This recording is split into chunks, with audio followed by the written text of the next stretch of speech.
اور اس کی توفیق سے آج ہم سورہ قاف کی آیت نمبر 30 سے شروع کر رہے ہیں۔ رب العالمین نے ارشاد فرمایا یوم نقول لجہنم هل امتلأت وتقول هل من مزید۔ یاد کرو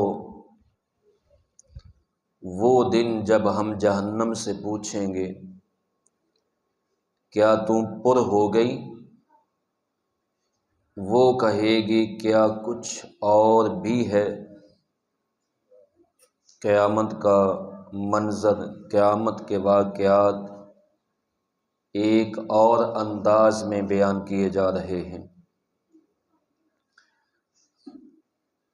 رب العالمین فرماتا ہے کہ یہاں کفار و مشرکین کو قیامت کے دن ان کا عذاب جو ہے کفار و مشرکین پر، ان پر عذاب شدید کرنے کے لیے، ان کو ڈرانے کے لیے مزید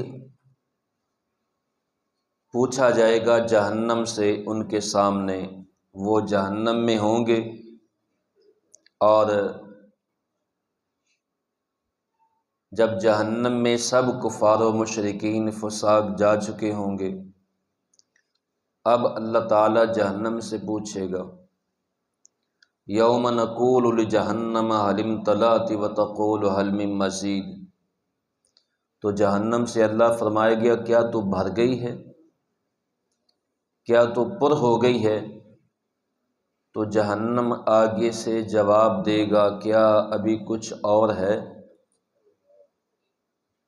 اللہ تعالیٰ کی بارگاہ میں جہنم عرض کرے گا کہ میرے تو ابھی بعض حصے، بعض گوشے ابھی خالی ہیں، تو کیا کوئی اور ہے؟ تو ایک حدیث میں آتا ہے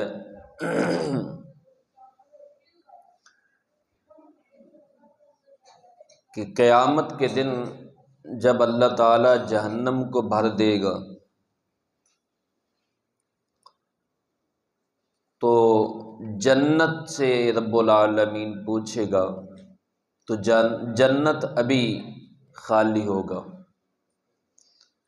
اللہ تعالیٰ جنت کے لیے، یہ حدیث حضرت ابو ہریرہ رضی اللہ عنہ سے مروی ہے،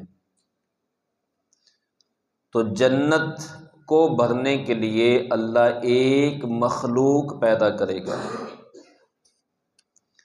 اور اس مخلوق کو اللہ تعالیٰ جنت میں داخل فرمائے گا اور اس سے اللہ تعالیٰ جنت کو بھر دے گا۔ ایک حدیث میں آتا ہے، اس حدیث کو متعدد علماء نے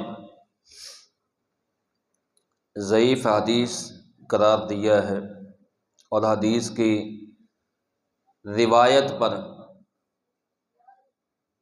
بہت سارے علماء نے کلام کیا ہے۔ وہ حدیث اس طرح ہے، مسند احمد میں، بخاری میں وہ حدیث ہے کہ حضور صلی اللہ علیہ وآلہ وسلم نے فرمایا کہ جب اللہ تعالیٰ جہنم سے پوچھے گا تو جہنم آگے سے جواب دے گا کہ میں ابھی خالی ہوں، کیا کچھ اور ہے؟ تو اب اللہ تعالیٰ جہنم میں اپنا قدم رکھے گا تو جہنم 3 مرتبہ پکارے گا، بس بس بس، نیت کہ میں بھر گئی۔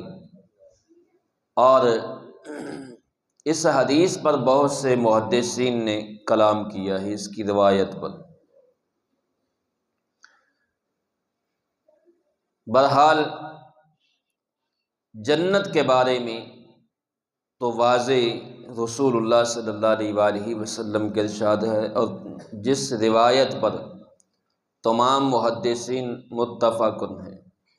متفق علیہ یہ حدیث ہے، تمام اتفاق ہے تمام محدثین کا کہ جنت کے لیے اللہ ایک مخلوق کو پیدا کرے گا جس کو اللہ تعالی جنت میں داخل فرما دے گا۔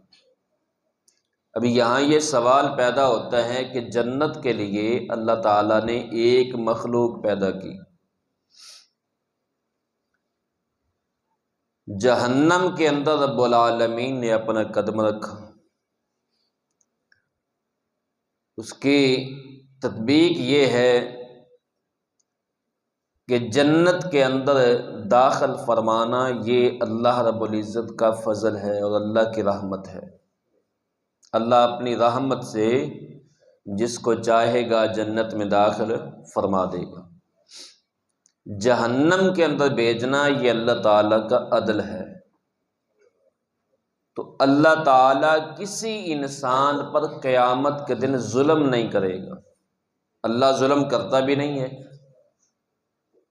اللہ کسی پر ظلم نہیں کرے گا۔ اور اگر اللہ تعالیٰ کسی مخلوق کو پیدا کرے اور اس کو بغیر کسی سزا کے، بغیر کسی جرم کے جہنم کے اندر داخل فرما دے تو یہ ظلم ہے۔ تو اللہ کسی پر ظلم نہیں کرتا۔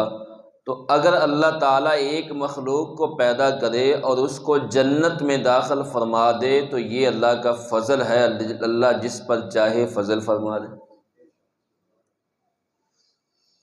تو قیامت کے دن اللہ تعالیٰ جہنم سے پوچھے گا کیا تو بھر گئی ہے؟ تو جواباً وہ کہے گی کہ کچھ اور بھی ہے۔ وَأُزْلِفَتِ الْجَنَّةُ لِلْمُتَّقِينَ، اور قریب کر دی جائے گی جنت پرہیزگاروں کے، وہ ان سے دور نہیں ہوگی۔ ابھی یہاں یہ بھی ہو سکتا تھا کہ اللہ تعالیٰ فرماتا کہ متقین کو جنت کے قریب کیا جائے گا، لیکن رب العالمین نے فرمایا متقین کے لیے جنت قریب کی جائے گی۔ یہ نہیں کہا کہ متقین کو جنت کے قریب کیا جائے گا، بلکہ فرمایا کہ جنت ان کے قریب کی جائے گی۔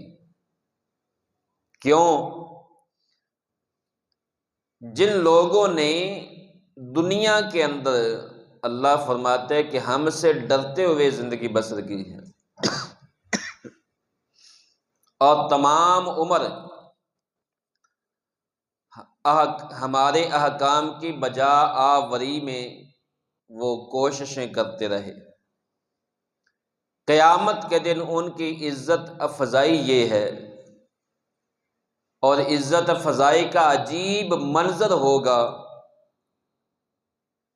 جب جنت میں داخل ہونے کا اذن ملے گا، انہیں اجازت ملے گی اللہ کی طرف سے کہ جنت میں داخل ہو جاؤ، تو جنت تک کا طویل سفر انہیں طے نہیں کرنے دیا جائے گا، انہیں طے نہیں کرنا پڑے گا، بلکہ جنت کو اللہ تعالیٰ ان کے قریب کر دے گا۔ یہ ہے متقین کی حوصلہ افزائی، ان کی عزت افزائی۔ جنت ان کے قدموں کے قریب ہوگی، اور جس جنت میں وہ داخل ہوں گے وہ کیسی جنت ہوگی کہ جس میں جو وہ چاہیں گے اللہ وہ عطا فرمائے گا، بلکہ اس سے مزید۔ فرمایا ھذا ما توعدون لکل اواب حفیظ، جو وہ یہ ہے جس کا تم سے وعدہ کیا گیا ہے ہر اس شخص کے لیے جو اللہ کی طرف رجوع کرنے والا ہو۔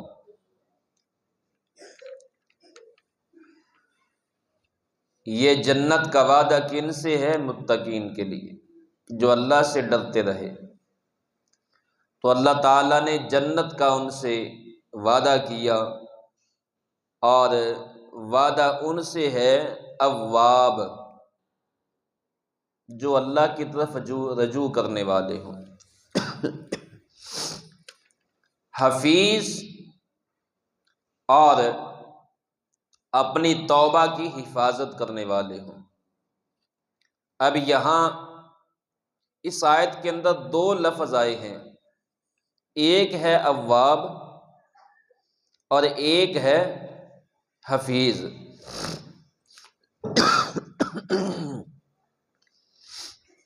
مفسرین کہتے ہیں کہ اواب کس کو کہتے ہیں؟ اواب کہتے ہیں بکثرت رجوع کرنے والا، یعنی جب بھی اس سے کوئی غلطی سرزد ہوتی ہے، بتقاضۂ بشریت کوئی خطا کوئی غلطی سرزد ہو تو فوراً ندامت و خجالت سے پانی پانی ہو جاتا ہے۔ جب کسی سے کوئی غلطی ہو جاتی ہے تو وہ ندامت سے اللہ کی بارگاہ میں جھک جاتا ہے، شرمندگی سے، اور پھر وہ آنسو بہاتا ہے، توبہ کرتا ہے۔ جتنی بار اس کا قدم جادہ حق سے پھسلے وہ فوراً توبہ کا دروازہ کھٹکھٹاتا ہے۔ یعنی جتنی بار بھی اس سے غلطی ہو، وہ غلطی کے فوراً بعد اللہ کا دروازہ کھٹکاتا ہے، اللہ کی بارگاہ میں آتا ہے۔ جب پھر کہیں غلطی ہو جائے توبہ کرنے کے بعد پھر رب کی بارگاہ میں آتا ہے، پھر غلطی ہو جائے پھر رب کی بارگاہ میں آتا ہے۔ یہاں دو چیزیں ثابت ہوئیں، ایک تو وہ اپنی غلطی پر ڈٹا نہیں رہتا، دوسرا غلطی کرنے کے بعد اللہ کی رحمت سے مایوس نہیں ہوتا۔ رب العالمین نے قرآن مجید کے اندر یہ بھی فرمایا ہے کہ اے محبوب صلی اللہ علیہ وآلہ وسلم ان سے فرما دو کہ جب تم اپنی جانوں پر ظلم کر لو تو پھر میری رحمت سے مایوس نہ ہونا۔ تو اوابن اسے کہتے ہیں کہ جو جب غلطی ہو تو وہ فوراً اللہ کی بارگاہ میں توبہ کرے، اللہ کی بارگاہ میں گڑ گڑائے، ندامت سے، شرمندگی سے۔ اور شابی اور مجاہد نے اوابن کی تحقیق کرتے ہوئے لکھا ہے، کہتے ہیں جو شخص تنہائی میں اپنے گناہوں کو یاد کرے اور اللہ کی بارگاہ میں استغفار کرے، تنہائی میں اللہ کی بارگاہ میں اپنے گناہوں سے توبہ کرے، آئندہ توبہ اور پچھلے گناہوں سے اللہ تعالیٰ کی بارگاہ سے معافی مانگے۔